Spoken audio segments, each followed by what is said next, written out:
This is for the Maroons in the Blue Mountains of Jamaica. This is for all my Native American Moors of Turtle Island just minding their business in Canada until all this colonization bullshit. Ronnie! My bad, Auntie. Chill, this is phenomenal. The baddest independent creative summit is back. Atlanta, Georgia, get ready. February 1st and 2nd, the cookout is coming your way. You do not want to miss an opportunity to create with some of the greatest minds in the game. Link is in the description. Let's go. Definitely. Real quick before we get out of here, I don't know if you've seen the Katt Williams tour. Oh yeah, He he's was on Club your boy Shay Shay. Yeah, he was on Club Shay Shay. Shay Shay doing his doing whatever he's doing, right? He had a number of things to say. In particular, he talked about Tavis Smiley. Tavis Smiley? Not Tavis Smiley. Ricky Smiley. Ricky Smiley and why am I drawing a blank? Ricky Smiley and Tyler Perry. Yeah. I want to play that clip real quick. Get your thoughts. Everybody was Katt Williams.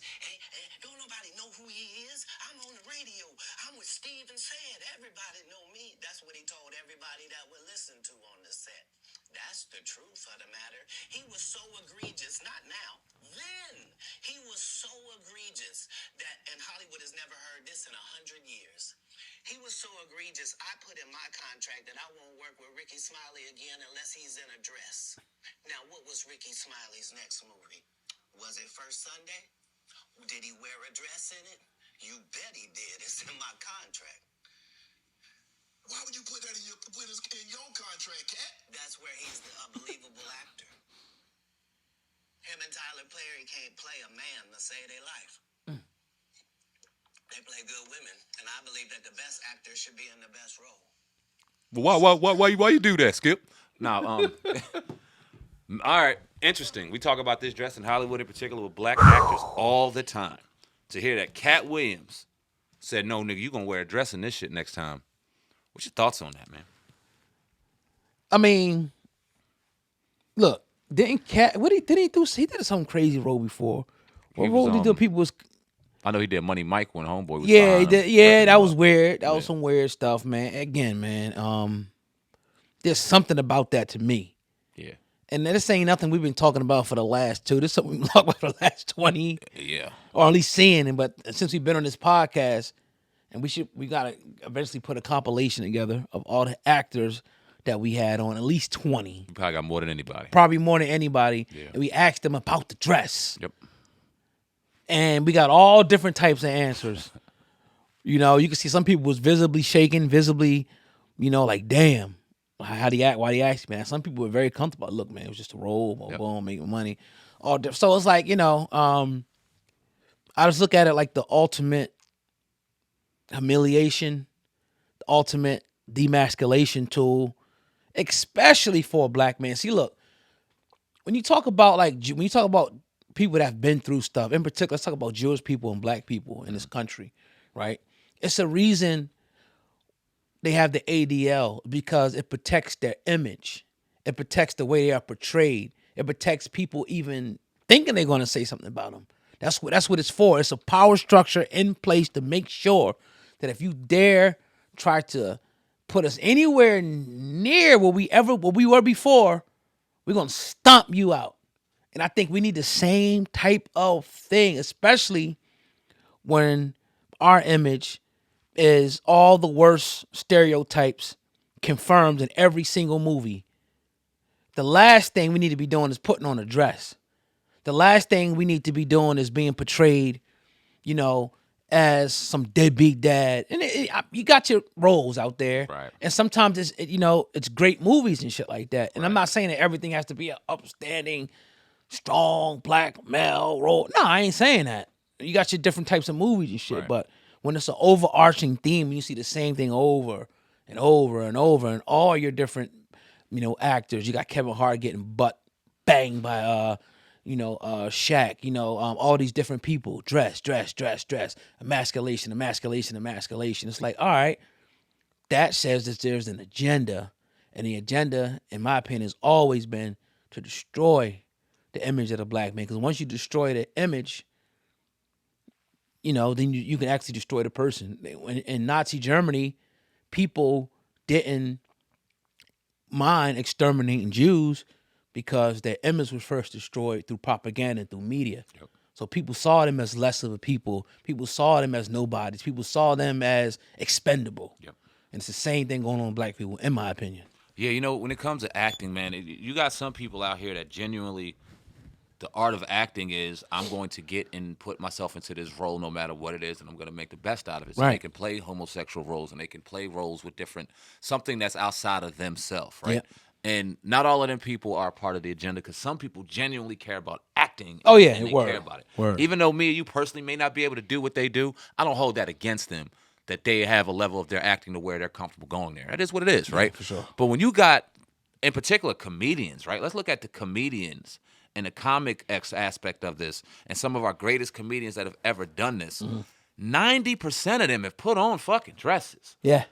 And is it comedic or is it some form of, okay, no, we're going to keep you in this certain box. We're going to put you here to where you will never, ever be taken seriously as a leading man in Hollywood. You always be looked at as this comical figure, and you wearing a dress will Damn, never have that's you deep. look like a man the way you want to. It's bothersome because not every person that puts that dress on wants to put that dress on.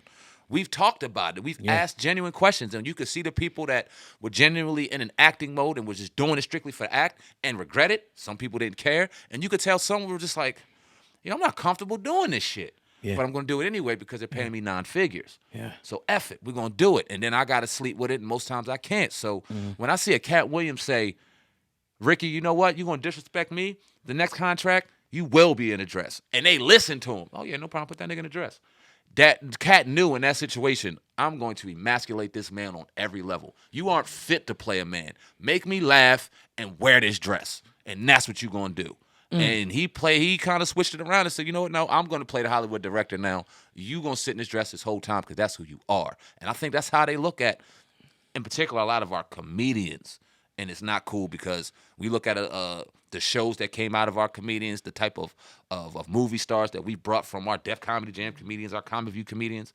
It could have been something real dope. 90% of them have worn dress, and I think that's for a reason. Yeah. Yeah, me too, man.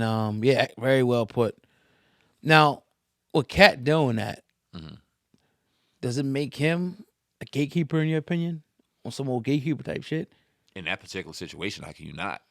I mean, he put in his contract that man has to wear a dress. Now, it might have been a personal vendetta against Ricky Smiley. Right. You know what I'm saying? So I'll chalk it up to that being a personal vendetta. But in that situation, he flexed his gatekeeping powers in that situation. So if he could flex it in that regard to where they put out First Sunday, and I probably watched First Sunday about this time last year.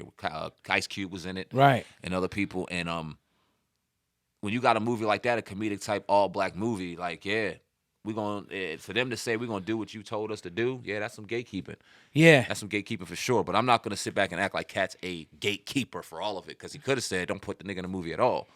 You know what I'm saying? He just said put him in a dress. So, Yeah. and Ricky went did it. Yeah. Did it well, too.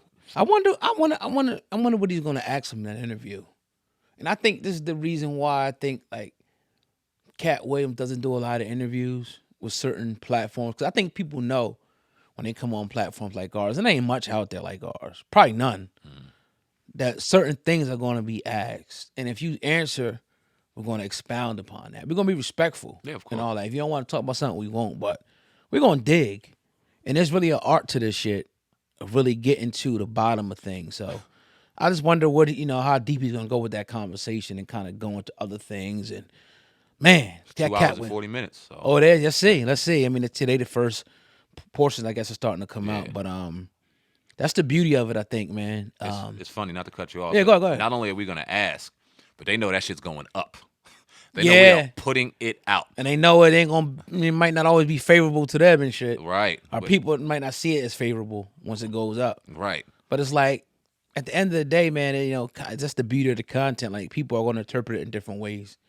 No matter what title you put, no matter, people, you look at the comments, you see all different, types of things. But people want to hear it. Yeah. Especially from people like Katt Williams. He's an icon Yeah. in the black community. So, we definitely putting it up. Yeah, that title things, that's another topic for another day. People still get caught up in the title without even it's like reaching the the book. content. Yeah. You know what I'm saying? Yeah. We give y'all candy because we know y'all like sugar. Right. But in the sugar, there's a lot of medicine involved that y'all need to consume. Right. But we know in order to get y'all there, we got to put that nice big fresh piece of candy out there for y'all to grab. And y'all do. Oh, yeah. It's a method to the madness. Yeah. I mean, if you look at newspapers and shit, the headline has to, stand out To grab you. for, Yep. to grab the story. So that's just a part of the whole thing. But yeah, man, I'm glad we actually did that one though. I'm Word. glad we touched on that story. But yeah, another episode of the Hip Hop Uncensored podcast in the books. That's your brother Sam Man, Viral Hip Hop News on your brother Oh God, Hip Hop News Uncensored. If you didn't already, hit the thumbs up button. Make sure you lock in and subscribe.